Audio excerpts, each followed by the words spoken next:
This is the last of this series of lectures.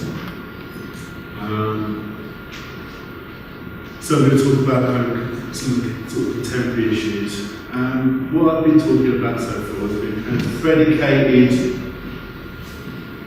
There's been an underlying assumption of a kind of utopian sensibility within architecture that kind of taps into the same sort of ideas of zeitgeist that we sort of find in science fiction. And then what I want to kind of show now that's kind of sort of radically altered.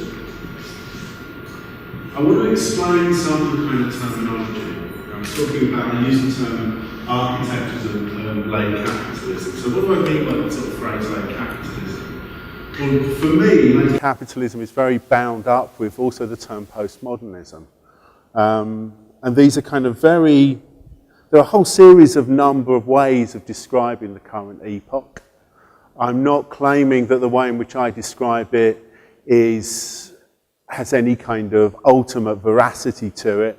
I just find it very, very useful. And the relationship of these two terms comes from the work of Frederick Jameson. Now, I've already talked about Jameson quite a lot in relation to his book on utopia, Archaeologies of the Future. And this was one of the kind of texts that kind of led me into Jameson's work. There are three kind of basic sort of forms that it took. Initially, it appeared in a book, The Anti-Aesthetic, edited by Hal Foster. And Jameson contributed an essay called Postmodernism and Consumer Society. This was followed in 1984 for an essay called Postmodernism or the Cultural Logic of Late Capitalism, which first appeared in the New Left Review. It's quite a long, very dense article, and actually in a way it's my favourite version of these kind of trilogy. This essay was then extended into a full book in 1991 with the New Left Review essay as the kind of the first sort of chapter. Now, the thing about postmodernism, and I'll go into a bit more detail about the way in which how Jameson uses the phrase postmodernism, and then how this kind of relates to a kind of developments within architecture, and also a way of defining a kind of period, giving a form of periodization that might be useful for me. But first of all, I want to read this out. When it becomes possible to describe as postmodern the decor of a room, the design of a building, the diegesis of a film, the construction of a record or a scratch video, a television commercial or an arts documentary, or the intertextual relations between them, the layout of a page in a fashion magazine or critical journal, an anti-teleological tendency within epistemology, the attack on the metaphysics of presence, a general attenuation of feeling, the collective chagrin and morbid projections of a post-war generation of baby boomers confronting disillusioned middle age, the predicament of reflexivity, a group of rhetorical tropes, a proliferation of surfaces, a new phase of commodity fetishism, a fascination for images, codes and styles, a process of cultural, political or existential fragmentation and or crisis, the decentering of the subject, an incredulity towards meta-narratives, the replacement of unitary power axis by a plurality of power discourse formations, the implosion of meaning, the collapse of cultural hierarchies, the dread engendered by threat of nuclear self-destruction, the decline of the university, the functioning and effects of a new miniaturized technologies, broad societal and economic shifts into a media consumer or multinational phase, a sense, depending on who you read, of placelessness or the abandonment of placelessness, critical regionalism, or even a generalized substitution of spatial for temporal coordinates. When it becomes possible to describe all these things as postmodern, then it is clear we are in the presence of a buzzword. That was a definition by an English cultural theorist called Dick Hebdige in an essay called Staking Out the Posts, in his collection of essays Hiding in the Light. What I want to sort of emphasize is the kind of stark contrast between a kind of wider cultural use of the term postmodernism and the way in which it tends to be used in architecture, and still tends to be used in architecture. That is in reference to the way in which Charles Jenks set up postmodernism with a completely different spelling. We see it as two words rather than one word, as a form of kind of eclectic historicism. Now, Jenks's version of postmodernism is a kind of is part of a kind of wider form of postmodernism, but I want to return to Jameson. So why do I feel that Jameson's use of the term, or Jameson's description of the kind of cultural phenomena around the term, is useful? In the cultural logic of late capitalism, he identifies a relationship between transformations in technology, which bring about new forms of kind of economic activity, which produce new cultural models. Now, he's talking in a very kind of generalized way here. There are always elements that precede the kind of certain aesthetic transformations. There are almost always elements that kind of don't change, that kind of retain their original qualities. He's talking very much in sort of very kind of broad cultural terms. I mean, after all, he is a Marxist, even if he's only a Californian one. So he's talking about three phases of capital and technology. The steam age, which led about the kind of market phase of capital as theorized by Marx. The age of electric and combustion motors, which brought about the monopoly imperialist stage of capital, as theorized by Lenin. And a kind of, for him, at the time he wrote this, the kind of current electronic nuclear power, which led on to this multinational stage of late capitalism, which was theorized for him by the economist Ernest Mandel. And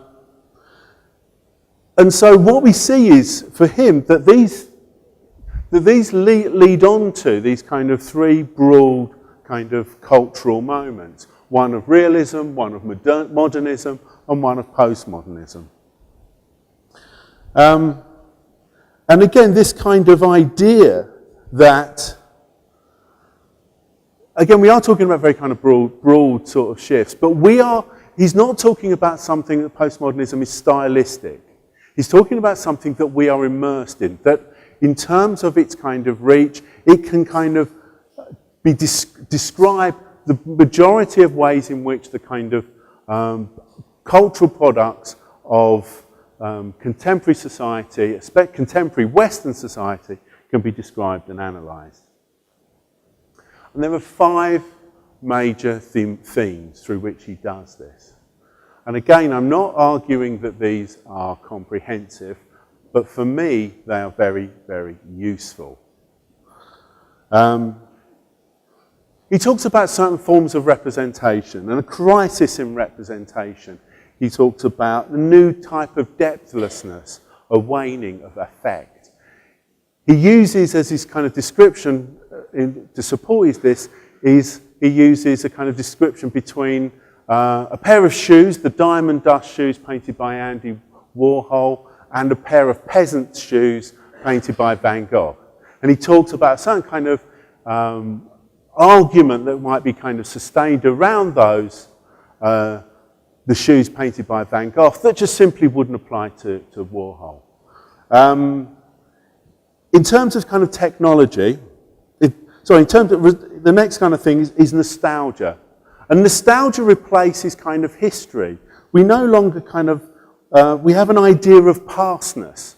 Pastness is something that's past-like. And I think when we look at the way in which so much of kind of contemporary culture alludes to a kind of form of history, a kind of the 1950s or the 1960s, but it's not actually kind of an accurate description of that. It just evokes them as a kind of, as an idea. And nostalgia, certainly within architecture, is the way in which it deals with history. Commodification. He argues that commodification has penetrated all aspects of contemporary lives, of our contemporary lives, and all aspects of culture. He says, what has happened today is that aesthetic production has become integrated into commodity production generally. The frantic economic urgency of producing fresh waves of ever more novel-seeming goods, from clothing to aeroplanes, at ever greater rates of turnover, now assigns an increasingly structural position to aesthetic innovation and experimentation. That was written in 1984, and I think it's even more kind of relevant to the way in which we look at a kind of a constant turnover of image and ideas within contemporary cultural life. In terms of technology, he talks about the way in which contemporary technology cannot be represented. The technology of contemporary society is therefore mesmerizing and fascinating, not so much in its own right, but because it seems to offer some privileged representational shorthand for grasping a network of power and control even more difficult for our minds to grasp, namely the whole decentered network of a third stage of capital itself. And finally, he comes to this term postmodern space, or what he calls postmodern hyperspace.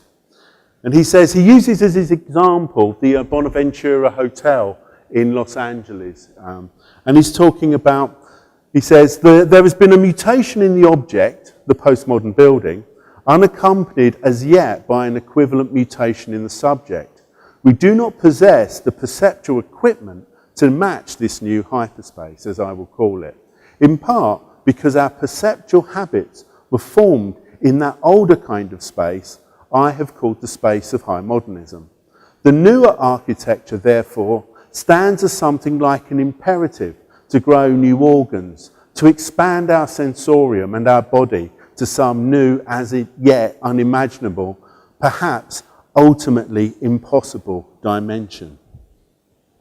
Now, I've gone through Jameson's argument extremely quickly, but one of the things I want to make absolutely clear is that this conception of postmodernism is not about style. And what I want to emphasize more than anything, that there's a kind of relationship between the way in which we think about and we use sort of technology, the kind of technologies that we have to hand, that create new forms of kind of economic activity and new kinds, and these themselves develop new forms of kind of cultural relations and new kind of cultural products. And that's the kind of backdrop against which I think contemporary cultural production needs to be seen. So these buildings are all postmodern. And in fact, they all kind of relate in many ways to those kind of five categories, in very kind of clearly. Especially in relation to, and I'll come on to this a bit later, the real technology that is driving this kind of architecture, and that is the technology of finance and capital.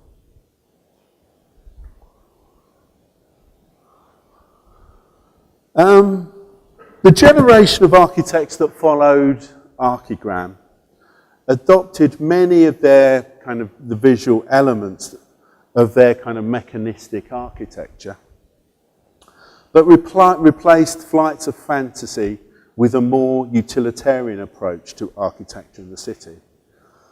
For this generation, speculation was of secondary importance to construction. The use of an industrialized imagery expressing the functional aspects of architecture as part of an aesthetic became branded as high-tech. However, it is wrong to think that high-tech was concerned with functionalism.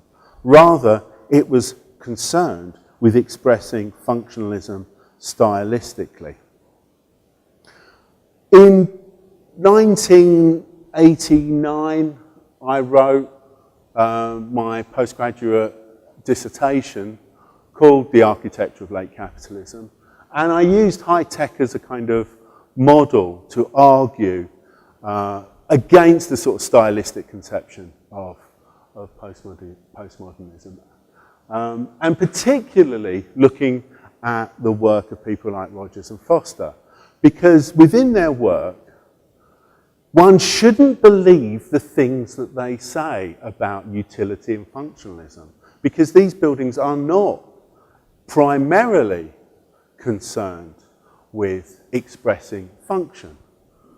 Or if they are, it's not for functional reasons, it's for stylistic and aesthetic reasons.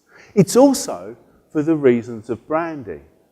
And it's no coincidence that so many of their buildings are known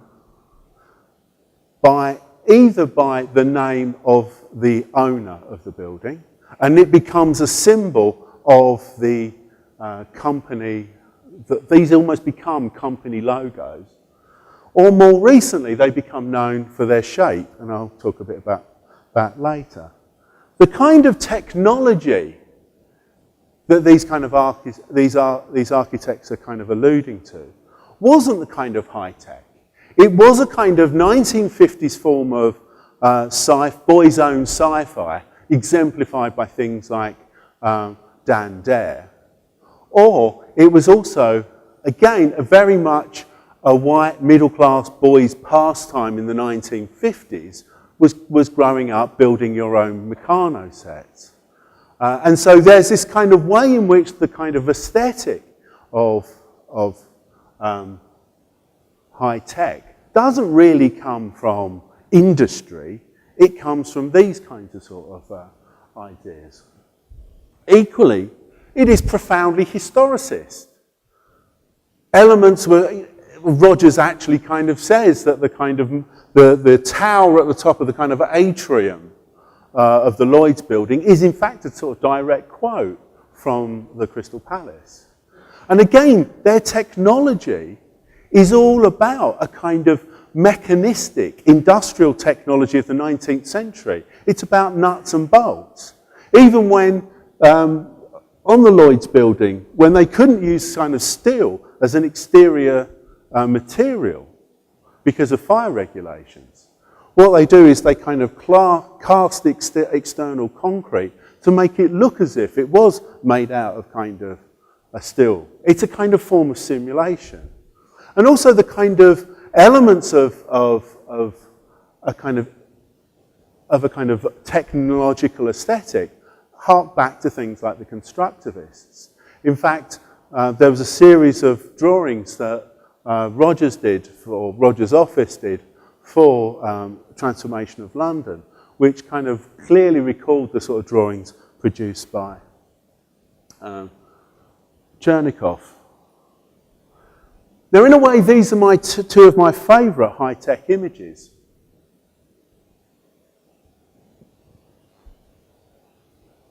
Because I think they encapsulate a huge amount of what kind of high-tech of this period is kind of about.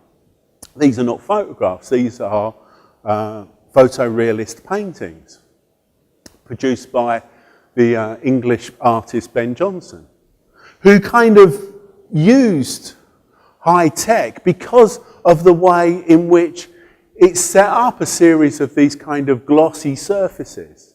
For him, it was an architecture about surface, which he could then use and capture in his own paintings. And also in the way in which the original kind of forms that are the subject of photorealist painting was always the photograph. And again, there's this kind of sense of what Baudrillard kind of calls the simulacra within these kinds of works, the kind of copy of the copy of the copy with no original. And so we see these kinds of sort of forms of technology presented as a kind of an absurd surface. And I think that's a sort of part of the kind of architectural language that they kind of occupy. There's also some kind of interesting anomalies. Now, one of the things I want to make it clear is I actually really like the kind of high-tech architecture from this period. I just like it for completely different reasons than the architects say they produced it. I actually enjoy the fact that it is a kind of simulation, that it is about pastiche, that it is about kind of appropriation and quotation. And I find it absolutely wonderful that within the Lloyd's building, we have the kind of reconstruction of the original Robert Adam room of the building that was destroyed to make space for the new building.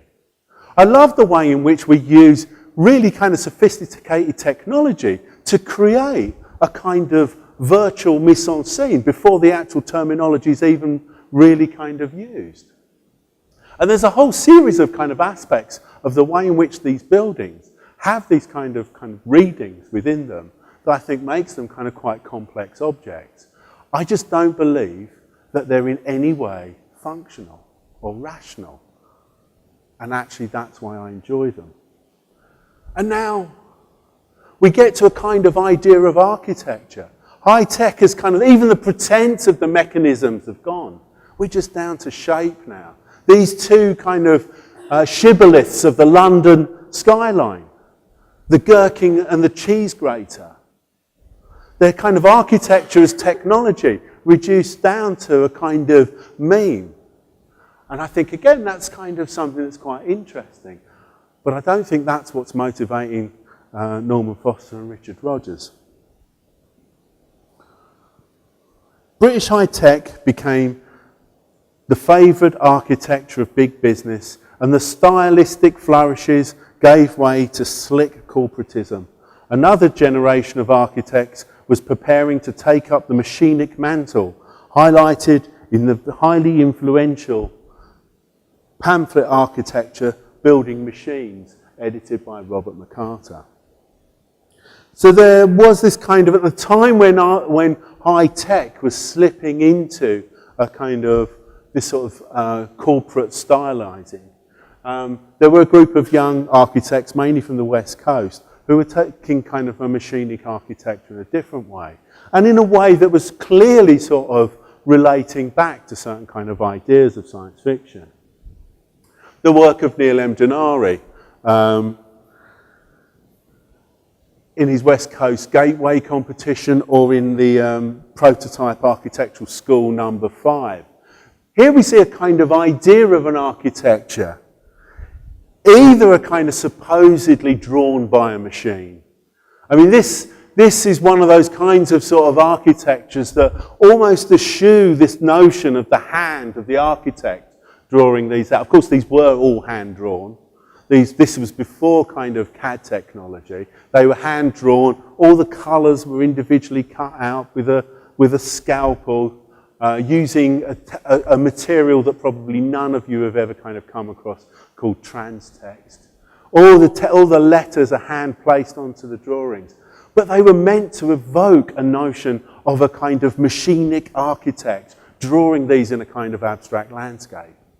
The fact that actually the kind of writing that accompanies these kind of strangely evokes a sort of kind of an urban phenomenology is another matter. But it's interesting the way in which the normal, within something like these kind of views of the West Coast Gateway, the LA Gateway competition, as if seen through a kind of a heads-up display of a kind of helicopter battleship.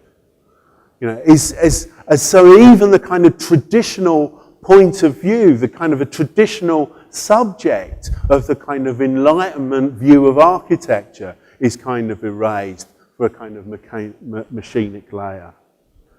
And in some of his more kind of speculative projects, where obviously he kind of used, and he did actually, he kind of used all the bits of the other drawings that he couldn't use in the major projects. He kind of creates this kind of architectural projection of David Hilbert's Entscheidungsproblem, sorry about if I've murdered the German there. But again, this kind of idea of taking some sort of kind of complex mathematical, philosophical idea and then representing it through these kinds of drawings. There's a real kind of playing a lot of these kind of early projects. However, Denari's on the slippery slope to becoming a proper architect. And so we start to see those kinds of elements of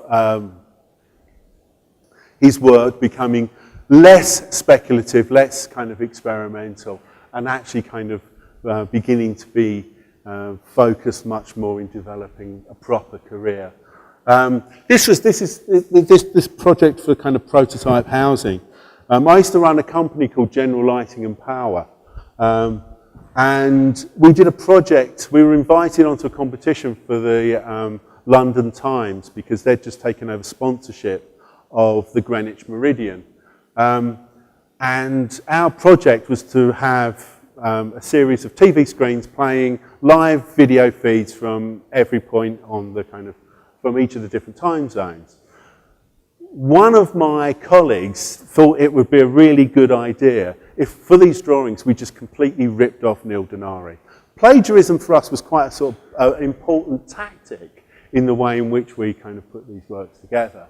And so we did these sets of drawings. In the text that accompanies the drawings, we clearly reference the fact, and I think I actually used the words mercilessly plagiarizing Neil Denari in the kind of competition entry. And it got kind of published. People liked the sort of playfulness of it. And I got a phone call from Neil Denari, who at that time was running SciArc. And he left a message, and I thought, great, I'm going to be invited over to SciArc. All those kind of, it's finally happened, here it comes. And then I took the message from Neil Denari, and he threatened to sue me. When I explained to him where it was all coming from, I found out something really important. And actually, I've subsequently met Neil on a couple of occasions. Neil was actually really into certain kind of music, a particular kind of New York experimental music of the early 1980s, which was one of the first kind of uses of kind of sampling. And so I kind of just explained it. I said, look, I'm a kind of Burroughs fan. I just nick everything. Don't blame me. I can't help it. And we actually ended up getting on well. And also it kind of became he realized that actually we didn't have any money, so we weren't worth suing. Sorry, that's not on the script. I just thought I'd throw that one in. Another kind of architect who came out of kind of building machines, Holt Hinshaw Fowle Jones, with these kind of fantastic little projects for a sort of machinic deconstruction of a kind of suburban tract house. And again, this kind of idea of who might the kind of occupant be. This isn't really sort of designed for your kind of standard American family. This is for a kind of family of American robots. The idea of these kind of interior kind of structured as if it were a kind of cement works, which I think it was what it was based on. And reference to the world of the machine is reference to the only significant contemporary reality. It's kind of really odd reading that in relation to the work that someone like Wes Jones has gone on to do. But also, one of the things I really liked about these Wes Jones would do these kind of mad little projects, like redoing kind of Loget's primitive hut as a series of kind of technological objects. Again, there was this kind of almost, one of the big themes in science fiction at that time was kind of alternative histories. And this kind of idea of an alternative history of the founding moment of architecture as seen by kind of Abbé Loget, the kind of meeting of the kind of trees and the tying it together to form the primitive hut as this kind of little kind of mechanistic shed. I thought it was kind of brilliant. But these kind of sort of elements of a kind of mechanistic architecture, again, it's about an image of architecture. It's about a kind of surface. I mean, that's picked up in the work of people like Asymptote and their Steel Cloud, 1991. again, this isn't a kind of a proposal for a kind of a genuine architectural intervention. This is a proposal for a film set. It is a tabletop model. It's a kind of way in which a sort of the abandonment of the impossibility of creating an architecture like this makes it sort of incredibly attractive to people to produce as a form of kind of speculative project. And what's kind of interesting is, again, seeing the kind of work that Asymptote have gone on to produce. So following this. Slightly different kind of, just a slightly sort of following on generation. But one of my favourite kind of architects to come out of the West Coast, who follows on from this kind of tradition, is Brian Cantley and his group Formula.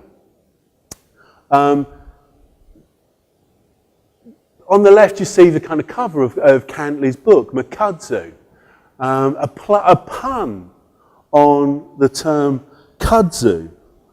Kudzu is a highly invasive species of plant that is kind of spiraling out of control all across the kind of United States.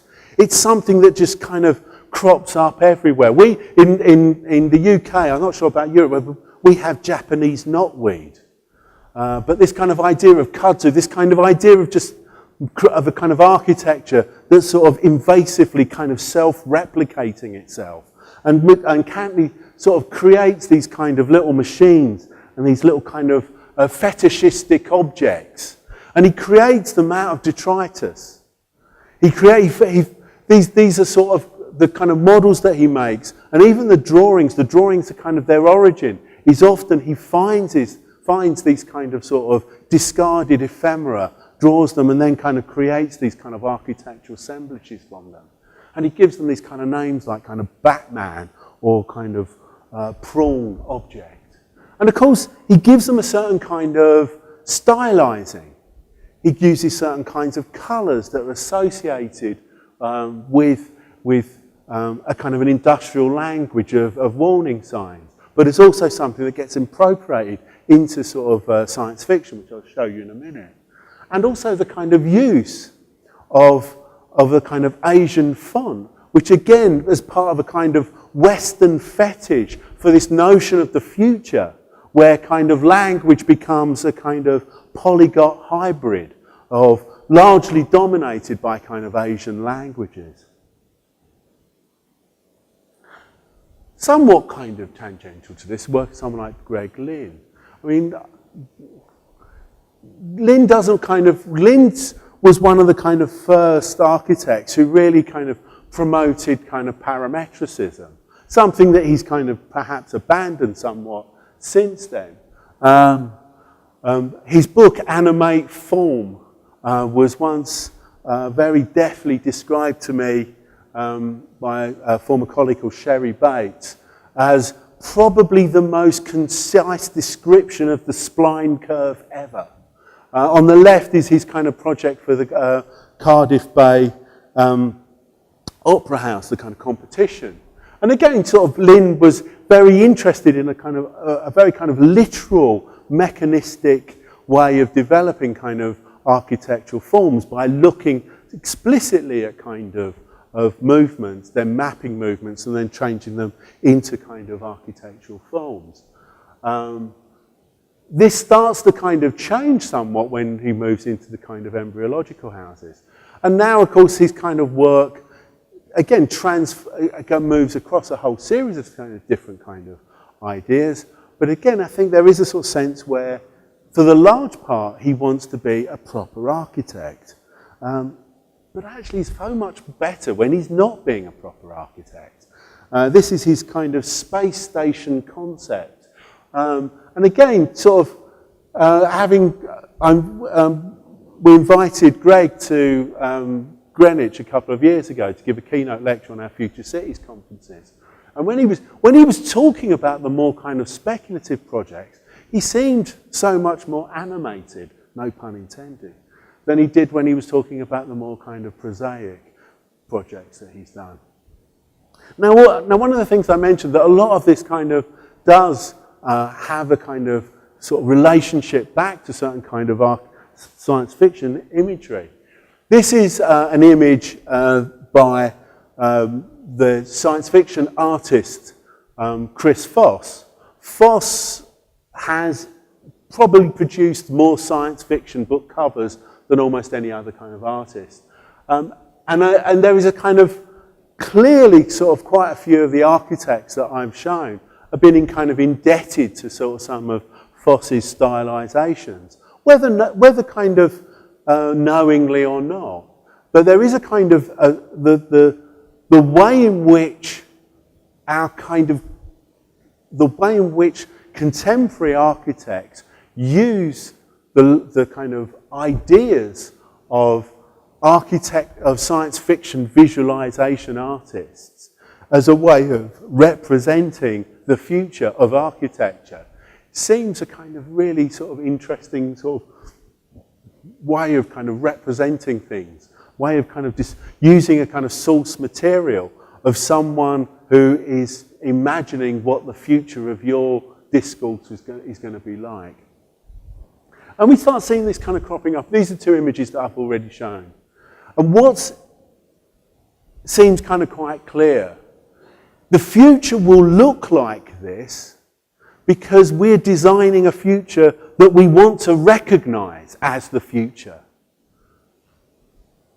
So this idea of this notion of the kind of what the future will look like is almost a sort of self-fulfilling prophecy. We want to know we're in the future. And how will we know we're in the future?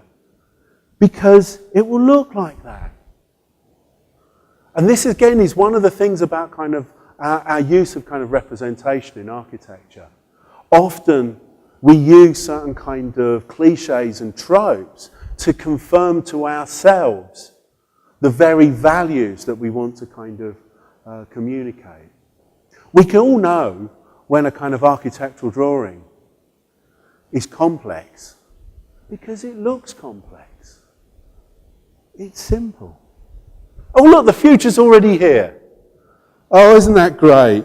The pages of contemporary architectural magazines, websites and blogs are full of images showing buildings created using complex double-curved geometries composed of apparently seamless materials. They are always intelligent buildings with programmable systems, interactive facades, and are completely sustainable, promising us that the future we had always dreamed of is already here. The sky is always blue, or dark if it's nighttime renders. The streets are always clean, and the spaces populated by photoshopped models drinking cappuccinos or whatever. Probably something else now. Much of this architecture has been developed using computational software that allows for the generation of complex shapes by adjusting the algorithms that control key parameters. The justification for this methodology is that it gives optimal structural solutions or efficient and effective use of the spaces, and when linked into computer-aided manufacturing techniques can produce these forms cost effectively. These parametric tools are held by digital evangelists like Patrick Schumacher of Zaha Hadid Architects to be a completely new style of architecture. And the only way forward if you listen to Patrick, when he was a student at South Bank, he did nothing but read Frankfurt School Marxism and sort of shout Habermas and Walter Benjamin at anyone who disagreed with him. Now he just kind of moves the sliders on Grasshopper. However, we should not be seduced by the sci-fi look and process of these projects, which owe more to the desire to create architecture as a marketing ploy. The real technologies that drive this architecture are the technologies of global finance, management and procurement. Jameson's words from postmodernism, the cultural logic of late capitalism, have never seemed more apposite. Architecture is, of all the arts, the closest constituently to the economic, with which, in the form of commissions and land values, it has a virtually unmediated relationship. one of the most important aspects, and this is actually kind of quite a serious point, if we think of the technologies that have transformed architecture of the last 20 years, it's not about CAD/CAM, it's not about kind of efficient energy materials. It is about the technology of money and the way in which a global finance system procures certain kinds of architectures, not for the betterment of the world, but simply as a means of producing more of itself. The most significant reproducing mimetic technology is the technology of global finance. Which brings us on to someone who I'm going to argue has a very complicated relationship with these ideas. As well as being a person who can turn on a light bulb merely by looking at it. The Office of Metropolitan Architecture, we all know, they produce these kind of amazing bits of kind of complex, kind of iconographic kind of architecture. They are, one of the great leaders in the way in which the Starchitect, this use of a sort of an architect's brand to give greater authenticity to a kind of architectural program. Yeah, they are one of the most interesting kind of proponents of it. Not always like that. Obviously, kind of in 1975, this is the kind of Exodus project. A highly kind of conceptual project for London, obviously in the style of Super Studio. But again, there is this kind of sort of strange kind of discourse going on within OMA, which is this sort of both the apologist and the fiercest critic of contemporary architecture. And that's particularly brought out in his essay, sort of Junk Space, which was originally part of the Harvard Guide to Shopping. It's been published in other forms since then. But I want to kind of start off by just with the beginning of the essay. Rabbit is the new beef. Because we abhor the utilitarian, we have condemned ourselves to a lifelong immersion in the arbitrary. LAX, welcoming possibly flesh-eating orchids at the check-in counter. Identity is the new junk food for the dispossessed. Globalization's fodder for the disenfranchised. If space junk is the human debris that litters the universe, junk space is the residue mankind leaves on the planet. The built, more about that later, product of modernization is not modern architecture, but junk space. Junk space is what remains after modernization has run its course, or more precisely, what coagulates while modernization is in progress. It's fallout. It's an absolutely kind of amazing hysterical read. It is written in the style of some kind of sci-fi author on amphetamines. I would assume that it was written in a single transatlantic flight sitting next to some really kind of annoying couple. And the whole of Rem's kind of bile just poured out into this kind of sort of essay. I like to think that, and I don't care if he might have been sitting in his kind of study at home writing it. But I like to sort of think of kind of him on a plane, sort of keep asking for more kind of free, because obviously he travels first class. I mean, he's not going to be writing in coach, but he's kind of sitting there kind of writing this kind of stream of consciousness. And it's a brilliant indictment of contemporary corporate architecture. And you think, this man is absolutely right. And especially right about bloody architects like OMA. Oh shit, he's one of OMA. But that just shows his genius. You see, he knows three things. Clients don't read architectural theory. Right, that's true. We know that. The essay in its original form, in the Harvard Guide to Shopping, is almost unreadable anyway. I mean, it's kind of fully justified across the page with all these kind of lines. It's a nightmare to read. It's only when they published it later in things like October that you could actually go through it. And of course, the third thing he knows is that in contemporary architecture, there really is no such thing as bad publicity. Just ask Raphael Viñoly. And you'll recognise this. This is probably one of the most evil pieces of architecture ever created. It's OMA's scheme for the La Villette. It came second to Toomey, but it won the war. Because the diagrams that underpin this are the diagrams that kind of underpin a huge number of the most banal master planning ideas of the last 20 years. The way in which a certain kind of tabula rasa is set, and then the kind of development of certain sort of instrumental structural points that can kind of grow and change without any apparent kind of reason or justification is something that's kind of set in place with this. That's obviously not why that's not the kind of justification behind this project. And actually I think, it is a work of genius.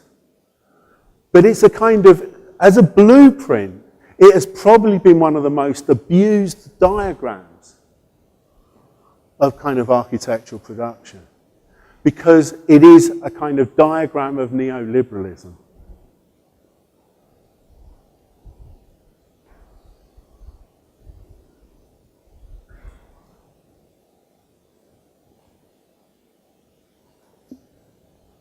You're going on about kind of neoliberalism and you're sitting there, you've got your Apple iPad and you're drinking Diet Coke. What a hypocrite.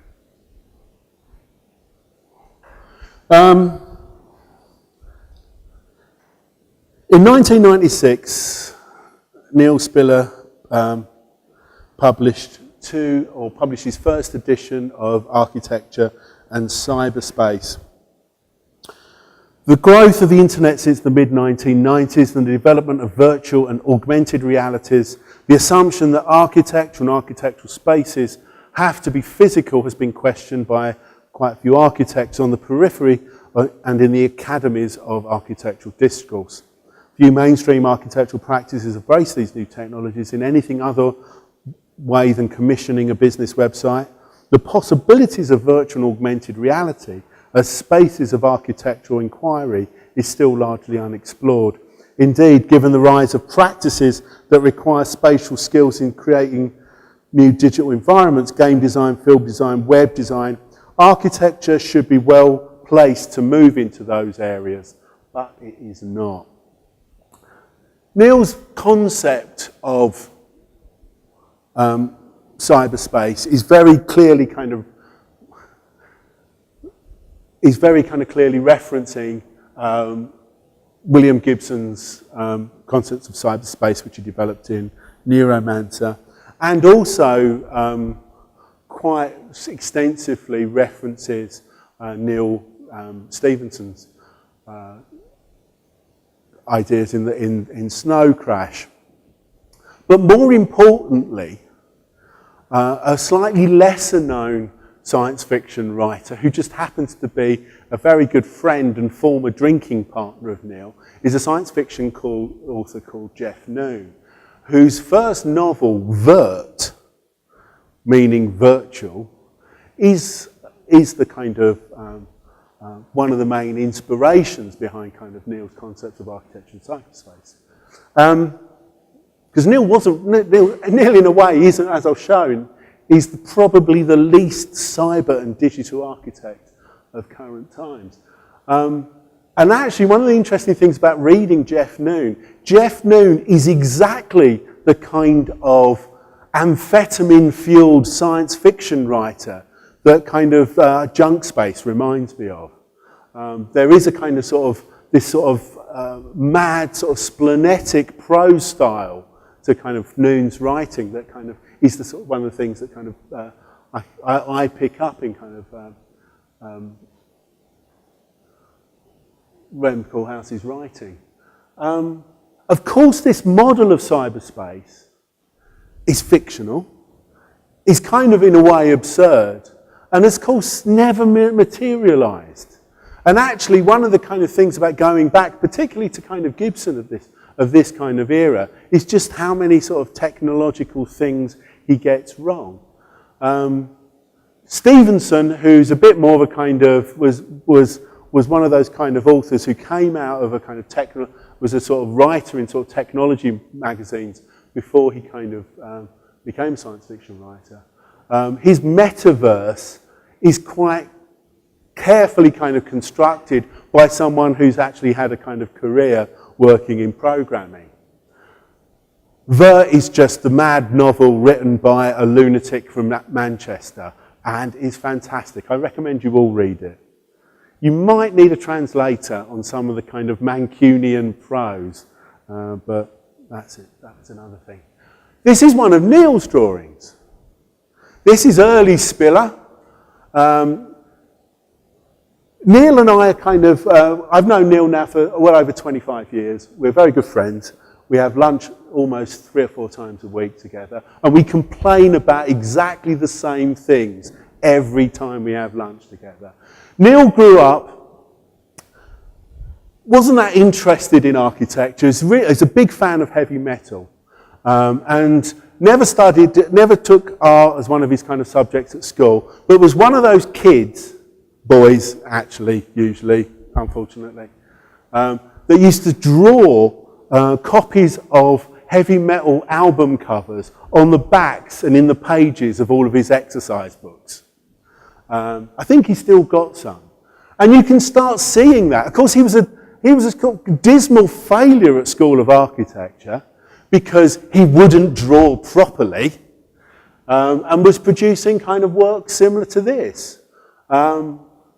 Obviously, it hasn't done him much harm in terms of his kind of academic career. But there is a kind of obsessiveness in the sort of drawing that still marks a lot of his work. And science fiction is one of his very strong kind of, one of his strong kind of elements in his work, but so's heavy metal still. And so's also surrealism. And it's that kind of the sort of strange amalgam of kind of heavy metal. Also, he is a very kind of knowledgeable architectural historian. Architecture, heavy metal, science fiction, and this kind of sort of surrealism, and a particular kind of fondness for people like De Chirico. Neil has actually just finished writing a book called Surrealist Architecture. But his more recent drawings will take on these kinds of forms. He's very interested in these kind of absurd technologies.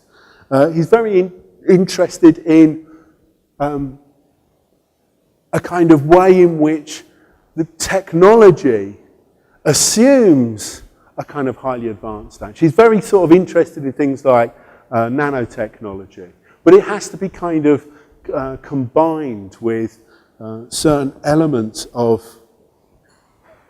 kind of surrealism. He's been working on a project now for 20 years called the Communicating Vessels. These are drawings from the Communicating Vessels. And he's invented a whole kind of universe, notionally based on a kind of island in Kent, outside Canterbury where he grew up, where these kinds of worlds kind of collide, where these kinds of things are fueled by some kind of nano fuel combined with kind of chicken grease. But again, these drawings are produced as a kind of, they're not proposals for a kind of legitimate architecture in a kind of conventional sense. They they revel in the fact that they are kind of unbuildable, that they are kind of imaginary. They revel in the fact that they're part of a discourse of architecture that is about producing the visionary. And as, the author of a book called Visionary Architecture, Blueprints for the Modern Imagination, these kind of sort of feed into an approach to architecture, and more especially an architectural education, which doesn't look at just generating kind of fodder for the architectural industry. There was a phrase that went around the Bartlett. It's probably still very kind of current at the Bartlett when I was teaching there, and I taught there for 20 years, where we used to talk about students being oven ready, i.e. they could you could take them from college and put them straight into a desk at Foster's, and they would just be able to off they go. And I always thought that perhaps architecture education should be a bit more than that.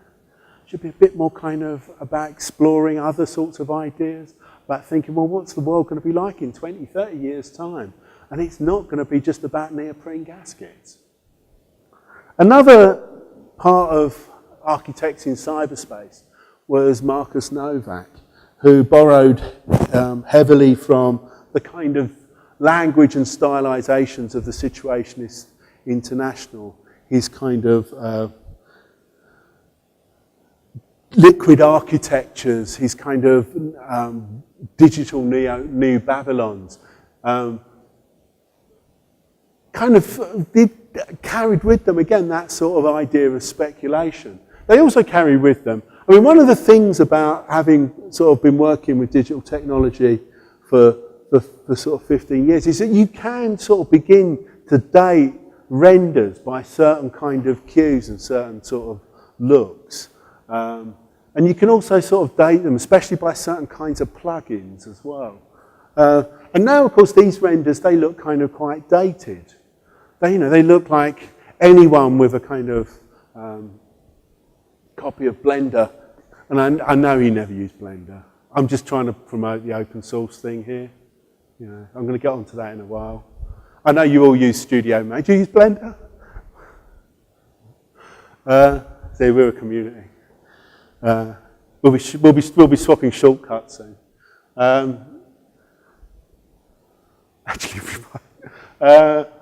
there is a sort of way in which we look at these things now, and there is a kind of sort of, they look quite sort of dated. But again, I think at the time they did seem to be talking about an other kind of architecture. And again, I quite the fact that Novak has moved into sort of other ways of generating using kind of time-based sort of ideas, and also kind of has looked again to kind of peripheries of architecture for ways in which to sort of maintain his practice without simply kind of thinking that of a kind of the narrow confines of the profession are the only sort of ways forward. And that, of course, brings me on to Lebbeus Woods.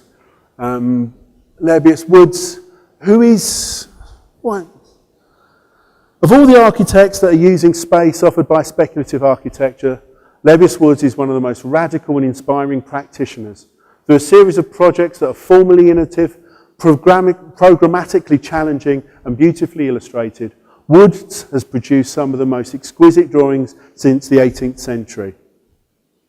Woods cares little for traditional architecture protocols and little for physics and gravity.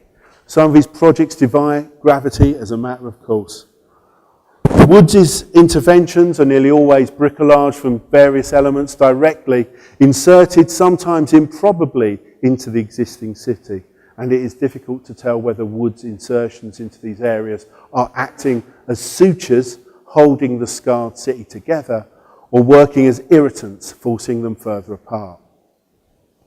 There is a kind of history of these kinds of drawings that he's kind of produced to develop one of the most amazing kind of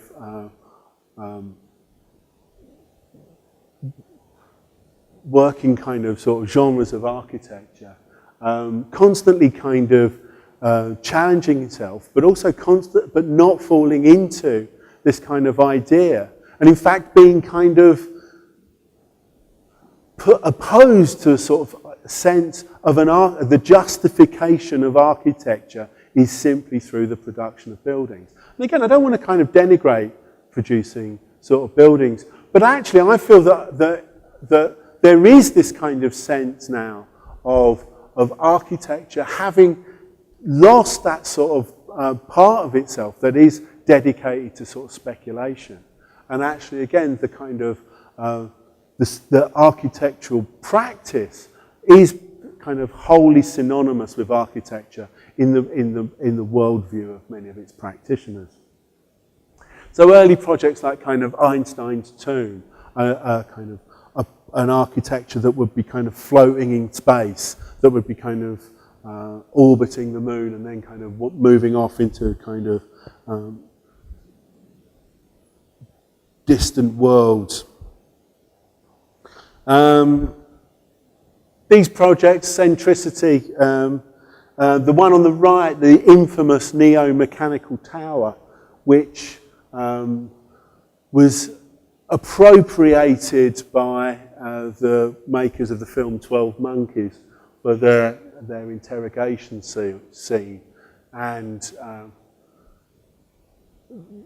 Levius famously sued them and supposedly got a 6-figure settlement, which isn't bad.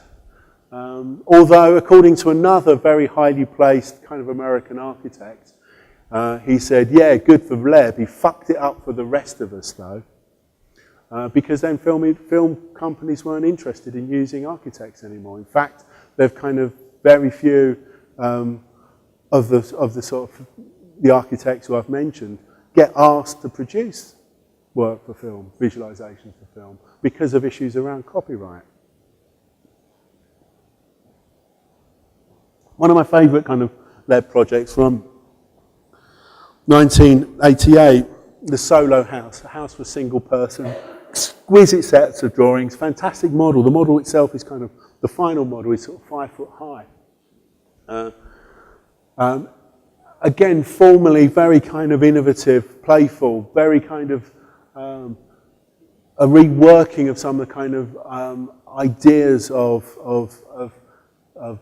kind of creating a sort of Pyrenean space for a kind of single person. Moving on to his kind of works around kind of architecture and war, the underground Berlin Free Zone, which of course produced before kind of unification. At this time, Lebbeus Woods wrote, "Architecture and war are not incompatible. Architecture is war. War is architecture.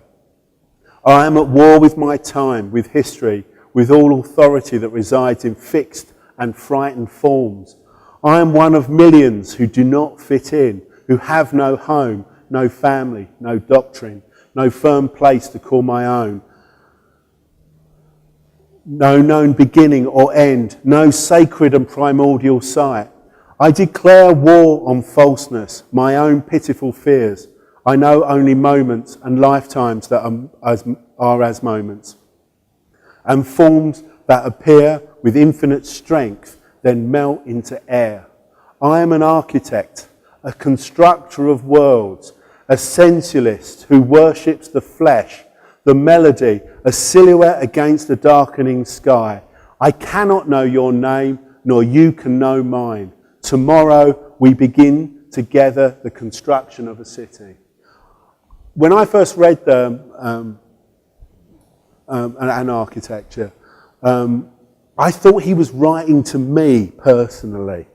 And there's something very kind of powerful about a kind of architectural kind of writer who, when you come across any sort of writer or any kind of artist, and it kind of evokes that kind of personal relationship with the kind of ideas that you've been trying to struggle with.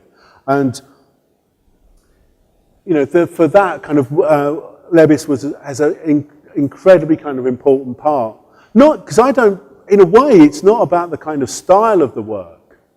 I mean, I don't design like Lebbeus Woods, and I've never tried to.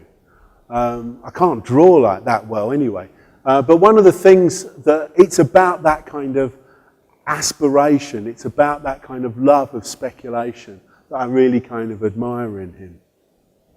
So again, you know, this kind of extraordinary canon of works, these are the sort of projects in Zagreb. And again, the courage to sort of look at really kind of difficult areas and subject matters, and to try and kind of be provocative.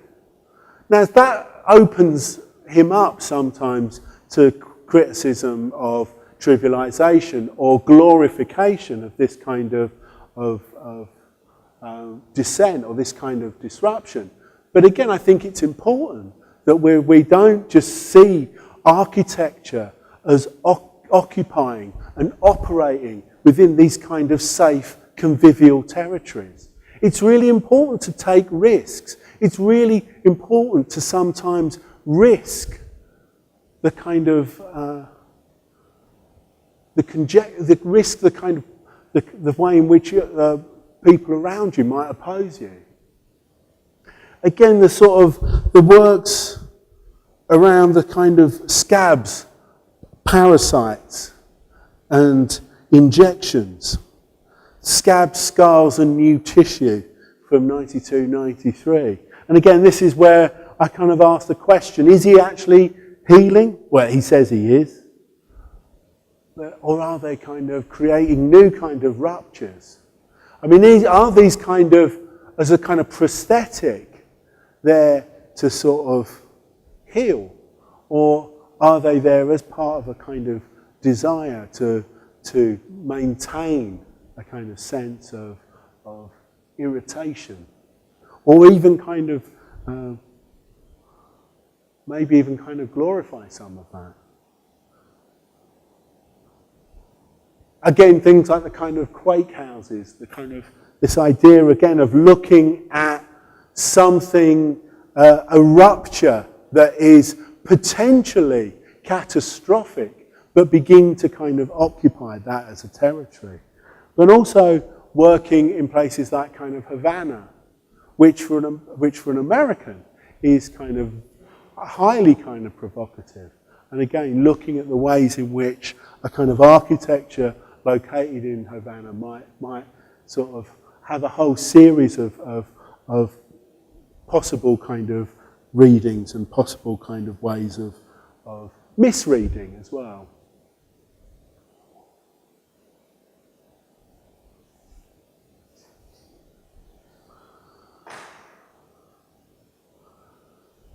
I'm going to return to those phases of technology because again I said that, you know, Jameson's essay was written in 1984.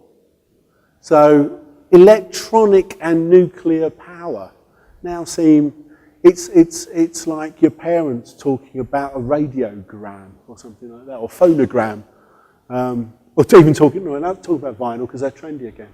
So steam age, electric and combustion motors, electronic nuclear power. My list is nanotechnology, synthetic biology, and information technology. There's clearly quite a lot of things I've left out there. But again, what might they engender? They were so again, we're moving into this kind of realm of what has been called, amongst many things, kind of post-capitalism. And I'm not going to show any projects from that might illustrate that, because that's what your job is.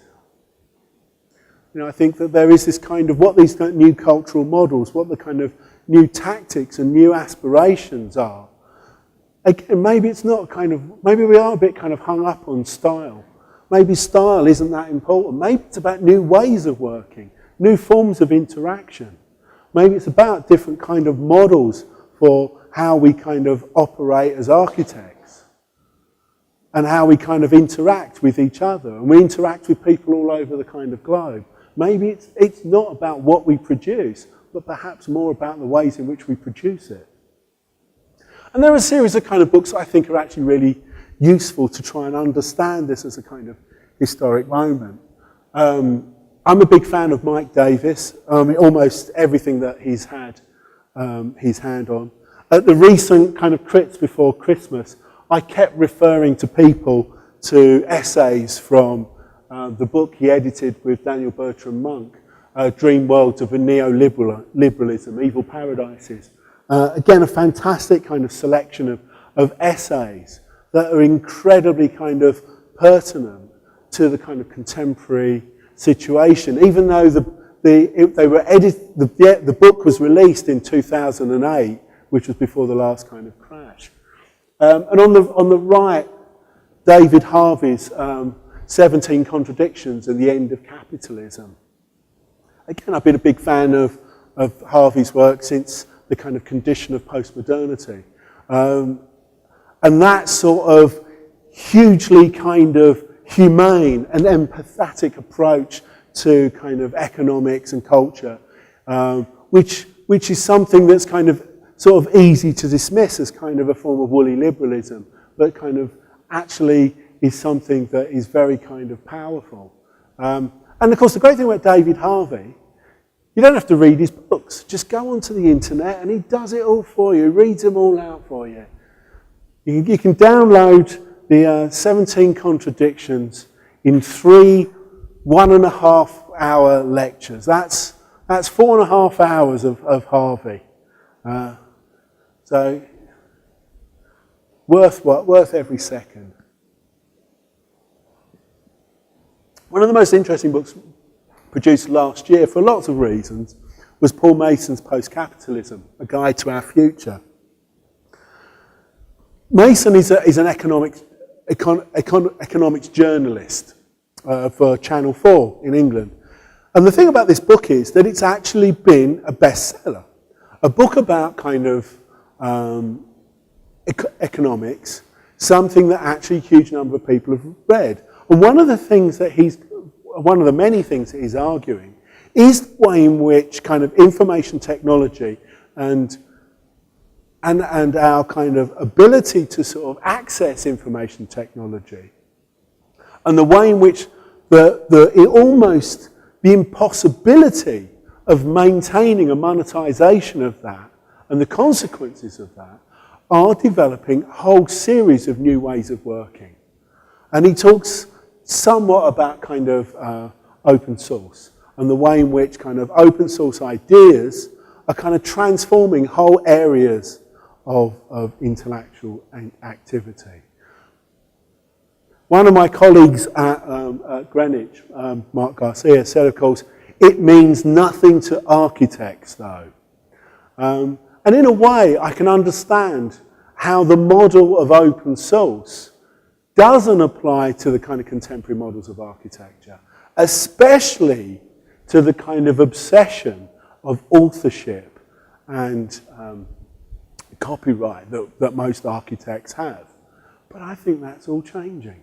And I think that will be something that is really kind of an interesting aspect about the way in which architecture discourse develops. These are two of my kind of favourite books that kind of look at the way in which cultural and political models around the city can be kind of described. Tony Jute's Ill Fares the Land starts with a kind of fantastic quote. We know, or quote something that I quote quite a lot, we know how much something costs, but we don't know what it's worth. And I would strongly recommend, the other book that I was recommending to everyone at Crit before Christmas is Justin McGurk's Radical Cities. Across Latin America in search of a new architecture. And it's kind of, I actually bought it in the travel guide section of a bookshop in London. And basically he travels around a whole number of cities in Latin America and South America, which have been absolutely screwed over by the policies of the World Bank and the International Monetary Fund. And they've had to come up with incredibly innovative ways of developing and prospering. And again, it's a sort of, instead of, it counters the kind of top-down urbanism that was so kind of prevalent in the kind of post-war period, with these kind of new ways of thinking about the city and new forms of action and political experience in the city. There are kind of a series of books that, again, I think really kind of interesting to look at the sort of development of technological ideas. Out of these three, I'd point you towards DeLanda and the kind of concept of the machinic phylum. Ray Kurzweil, actually, his book on the singularity isn't the most interesting text on the singularity. You can download Werner Wing's, where he kind of develops the idea of the singularity. You can get it free. The singularity is is full of kind of buzzwords. But basically, it's a clarion call for technology to get to the point where Ray Kurzweil can live forever. And Carlo Ratti's book on open source architecture, it is the only book on architecture at the moment that really uses the term open source, but it has got across it kind of copyright Carlo Ratti all the way through it. And it's a book of two halves. That's a football expression that we use that English football commentators use. The first half is quite interesting, and then the second half, well, everyone goes to sleep. But I've forgotten about science fiction. Now, actually, in some ways, there's very little kind of interesting theoretical work out there that is kind of speculating about these kind of ideas. And that's why I kind of do find so kind of much interest in science fiction. Now, I've already talked about Banks at length, about his kind of culture civilization and the way in which, again, he kind of thinks about a practical utopia and looks at the way in which things like a form of artificial intelligence could be seen as something that kind of is incredibly kind of benevolent and beneficial. There are books like kind of Strossi's Accelerando or Hannu Rajaniami's trilogy of books published recently. There's a great little quote up there. Hard to admit, but I think he's better at this stuff than I am. Charles Stross, who wrote Accelerando.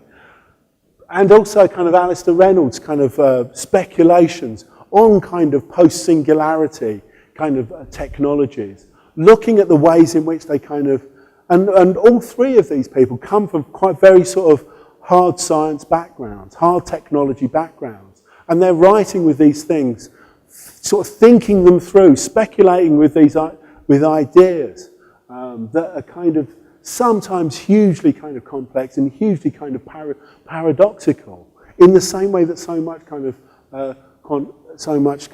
physics and ideas around kind of quantum technologies are. But again, they're very hugely, for me, inspirational in terms of sort of not seeing the kind of immediate limits that are being drawn all around me by the kind of architectural profession. I'm very kind of interested in sort of notions of agency and subjectivity and how kind of our ideas of technology might be trying to change those kind of notions about what a subject is and how we kind of interact with one another. And again, from people like Ursula Le Guin, an amazing kind of science fiction author who, again, sort of transforms these kinds of sort of ideas. Gene Wolfe, who is probably one of the finest writers alive today, regardless of any kind of genre, just an absolute fantastic writer. And again, the way in which he kind of enmeshes himself in terms of different kinds of subjectivities, and doesn't kind of set these things out in a kind of clear sort of storybook pattern, but kind of knits them into hugely kind of complex narratives. And again, Anne Leckie's trilogy,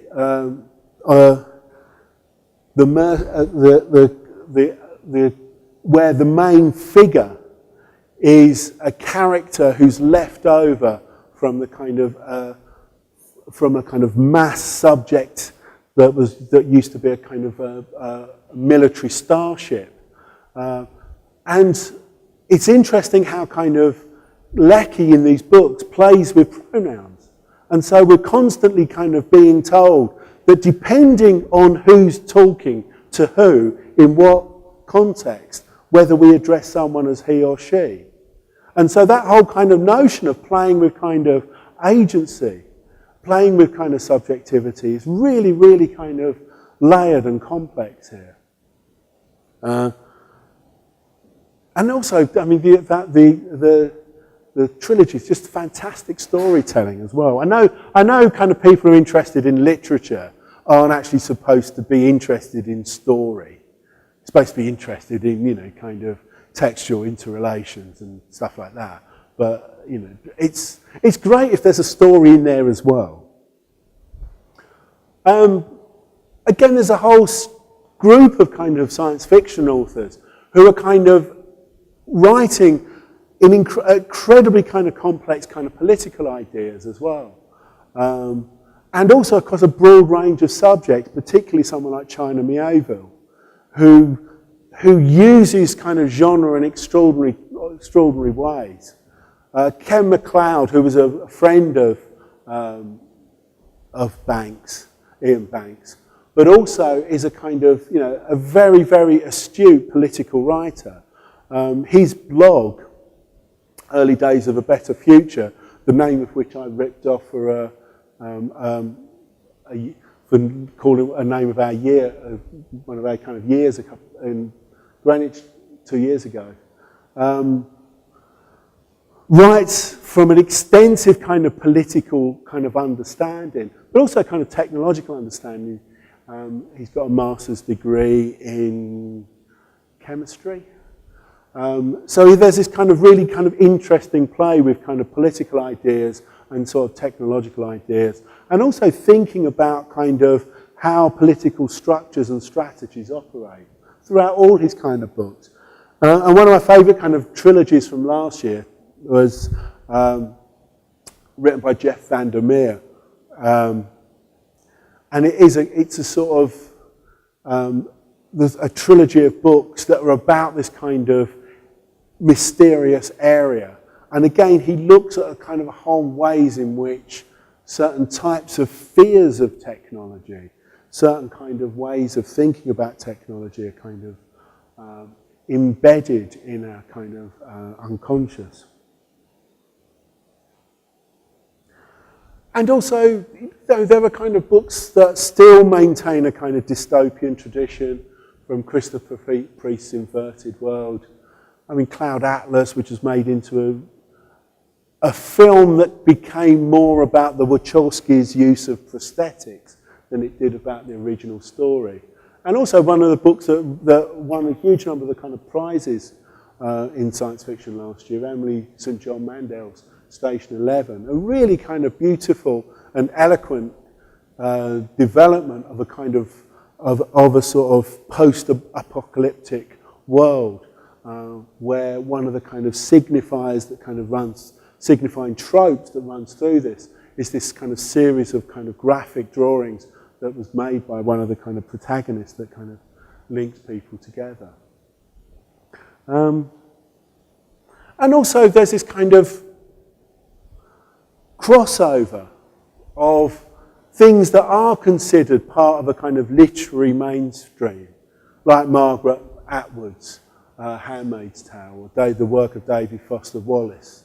And when people often say to me, well, Foster Wallace isn't really science fiction, Infinite Jest takes place in subsidized time, where the whole kind of calendar has been replaced by sponsorship. You know, there's a huge, you know, he plays with these kind of ideas of the novum, the kind of this sort of something, this thing that exists outside the kind of author's paradigm all the time. And even the work of Dave Eggers with something like The Circle kind of consciously crosses or plays with those kind of science fiction borders. Now, so this is, apart from that last kind of little bit of a rant, well, it's been kind of 5 lectures of rant, really, isn't it? That's all I do. One of the kind of important things, and I do feel incredibly passionate about this, I feel like I'm kind of caught between these two genres. All the people in science fiction sort of disregard architecture. And, you know, these are the two incredibly important books to me. The Encyclopedia of Science Fiction, which is now online, so you can kind of, it's even bigger. within its 1,300 pages, there isn't a single mention of architecture. And I believe architecture is at the centre of a scientific discourse. But the science fiction discourse of the 20th century. If most of the projects that I've shown over these kind of 5 lectures had been in words rather than in planned section and elevation, there'd be no shadow of a doubt that they were sort of science fiction. So there's this kind of tremendous frustration for me that the sort of science fiction doesn't embrace the utopian aspects of architecture as part of its own kind of discourse. And equally, the way in which architecture itself largely sees things like science fiction as kind of irrelevant or trivial. It's about just about playing around. When actually there is a kind of core of these ideas of the 20th century and of the 21st century that are just so much embedded in this kind of discourse of science fiction. So one of the things that I try and do is kind of make a kind of call for a greater kind of engagement across the two sorts of disciplines. And that was the kind of heart of kind of the piece that I wrote for the optimal science fiction. And also, it's part of what I do when I kind of lecture as well. So, this is the end of my 5 public lectures. For me, it's been really useful because this was developed out of an essay of around, I think it was 7,000 words. It expanded, and I think I said at the last lecture, if I was going to do it again, I would do it differently. I'm not sure that the kind of chronological version fully works. I think there may be a kind of thematic way of doing it that might have been as interesting or kind of more appropriate. But you'll have to invite me back to me. Thank you very much.